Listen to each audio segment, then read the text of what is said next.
नमस्कार, अस्तीस कोकणी किचनमध्ये तुमचं पुन्हा एकदा मनपूर्वक स्वागत. आज आपण करणार आहोत ज्वारीची मऊ लुसलुशीत जाळीदार हलकी फुलकी आंबोळी. तर इथे मी एक वाटी या वाटीने ज्वारी घेतलेली आहे आणि याच वाटीने मी पाव वाटी उडदाची डाळ आणि अर्धा चमचा मेथी घातलेली आहे. हे बघा, तुम्ही पाहू शकता. आणि ज्वारी घेतली. आता हे दोन्ही पाणी काढून टाकायचं आहे आणि हे जे उडदाच्या डाळीचं पाणी आहे ना, हे वाटण्यासाठी आपल्याला घ्यायचं आहे. तर सर्वात आधी आपल्याला उडदाची डाळ वाटून घ्यायची बारीक आणि त्यानंतर ही ज्वारी सरसरीत वाटून घ्यायची. तर आता मी वाटून घेते, नंतर तुम्हाला दाखवते. तर इथे आता मी दोन्ही धान्य वाटून घेतलेले आहे आणि भांडं बघा मिक्सरचं साफ झालेलं आहे. म्हणून मी तुम्हाला उडदाची डाळ आधी वाटायला सांगितली, कारण उडदाची डाळ ही चिकट असते, तेव्हा आधी वाटा आणि नंतर ज्वारी वाटा, जेणेकरून भांडं आपलं हे असं लगेच स्वच्छ करता येईल. आता हे मिश्रण आपण 1 मिनिटभर तरी हाताने फेटून घेऊया. हात आधी स्वच्छ धुवून घ्या, नंतर फेटा. फक्त 1 मिनिटभर आपल्याला फेटून घ्यायचं आहे. कारण काय होतं ना, कधी कधी मिश्रण आपलं वर फुगून येत नाही. तसा उन्हाळा आहे, मिश्रण आपलं लगेच तयार होईल. पण कधी कधी काही लोकांचं नाही होत. ते धान्यावर अवलंबून असतं. धान्य कधी जुने असतात, कधी सामान्य स्वरूपाचे असतात किंवा नवीन स्वरूपाचे पण असतात, त्यानुसार असतं ते. म्हणून ना, शक्यतो तुम्ही जे राशनचे तांदूळ असतात ना तेच घ्या, ते जुने असतात. आणि उडदाची डाळ देखील जुनी बघूनच घ्या. आणि असं हाताने फेटलं ना की हातामध्ये उष्णता असते, त्यामुळे सुद्धा मिश्रण असताना हे आपलं लवकर तयार होतं. तर आता इथे 1 मिनिटभर झालेलं आहे. छान असे दोन्ही धान्य मिक्स झालेले आहेत आणि याप्रमाणे झालं पाहिजे. अगदी त्याप्रमाणे मिश्रण आपलं मध्यम असं झालं पाहिजे. जास्त घट्टही नको, जास्त पातळही नको, अगदी डोस्याप्रमाणे झालं पाहिजे. आता यावरती झाकण ठेवूया आणि 4 तास आपण हे झाकण असंच ठेवून देऊया. कारण आता उन्हाळा आहे म्हणून 4 तास ठेवा. 4 तासानंतर बघा मिश्रण वर आलं आहे की नाही. नाही जरा आलं असेल तर 2 तास परत एकदा ठेवा. पण मला वाटतं 4 तासामध्ये हे फुगून येईल. कारण आता उन्हाळा आहे, उन्हाळ्यामध्ये लवकर मिश्रण वर येतं, तेव्हा काही वरती लोकर वगैरे घालायची गरज लागत नाही. तर जास्त वेळ तुम्ही ठेवलात ना तर हे ज्वारी आहे ना, ती पदार्थ लगेच आंबवते, त्यामुळे आंबट असा तुमचं मिश्रण होईल. म्हणून तुम्ही जास्त वेळ हे मिश्रण ठेवू नका. मिश्रण फुगून आलं ना की लगेच तुम्ही आंबोळी करायला घ्या. आणि मिश्रण ना मुरत ठेवताना भांडं असं थोडं मोठं घ्या, कारण ते फुगून आल्यानंतर ओट्यावर किंवा फरशीवर सांडू शकतं, यासाठी मोठं भांडं घ्या. 6 तास झालेले आहेत आणि मिश्रण आपलं छान असं फुगून आलेलं आहे आणि यामधून आंबूस असा छान सुवासही दरवळत आहे. आता यामध्ये आपण चवीनुसार मीठ घालूया. असं पीठ वरती आलं ना की मगच मीठ घालायचं आहे, म्हणजे आपल्याला मिठाचा अंदाज कळतो.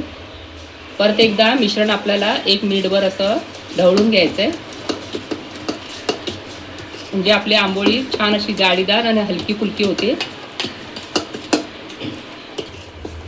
असं मोठं भांडं असलं ना की ढवळायला सुद्धा छान जमतं. बघा, झालंय आपलं पेटून. आता आपण करायला घेऊया. आता इथे मी भिड्याचा तवा घेतलेला आहे. तुम्ही नॉनस्टिकचा घेतला तरी चालेल. यावरती आपल्याला थोडंसं तेल लावून घ्यायचं आहे. गॅसची आज इथे मध्यम ठेवलेली आहे. नारळाच्या मी शेंडीने तसं तेल लावून घेते. आता यावरती 1 पळीभर आपल्याला मिश्रण घालायचं आहे. तुम्हाला डोसा लहान हवा आहे की मोठा हवा आहे त्याप्रमाणे घाला. मी 1 पळीभरच मिश्रण इथे घेतलेलं आहे. आता यावरती ठेवायचं झाकण. आता 30-1 मिनिटांनी आपल्याला हे झाकण काढायचं आहे. आता छान अशी जाळी अगदी आलेली आहे. तर बाजून तेल थोडं सोडायचं आहे.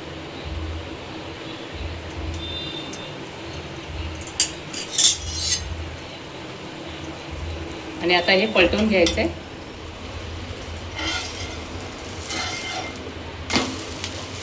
तर आता परत एकदा 30-1 सेकंद आपल्याला हे शेकून घ्यायचं आहे आणि मग काढायचं आहे.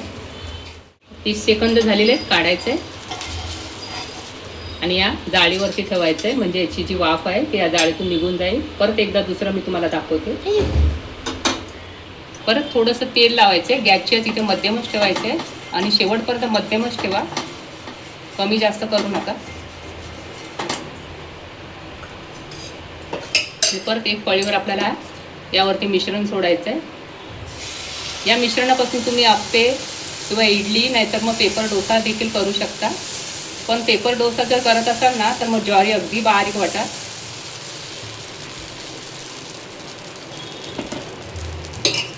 तर यावरती ठेवायचं झाकण 30 सेकंदासाठी ठेवायचं फक्त झाकण. 30 सेकंद झालेले झाकण काढायचं आहे. बाजूने तेल सोडायचं आहे आणि त्यानंतर पलटवायचं.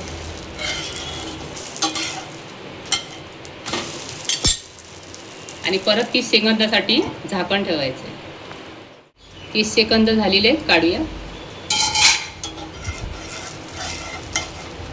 तर बघा आपली आंबोळी छान अशी दोन्ही बाजूने भाजली गेलेली आहे. काढून घेऊया. राहिलेल्या मिश्रणापासूनही अशाच आंबोळ्या करून घ्या. तर आपली जाळीदार हलकी फुलकी ज्वारीची आंबोळी झालेली आहे. सोबतच चटणी घ्या आणि चटणीवर ही आंबोळी खाऊन बघा. घरी एकदा नक्की करून बघा. तुम्हाला नक्कीच आवडेल याची खात्री मी तुम्हाला देते. परत करून खाल. तर वेळ झाली आता इथेच थांबण्याची. परत भेटूया अशाच एका छानशा रेसिपी बरोबर. व्हिडिओ आवडला असेल तर लाईक करा, शेअर करा. नवीन असाल तर सबस्क्राईब करा.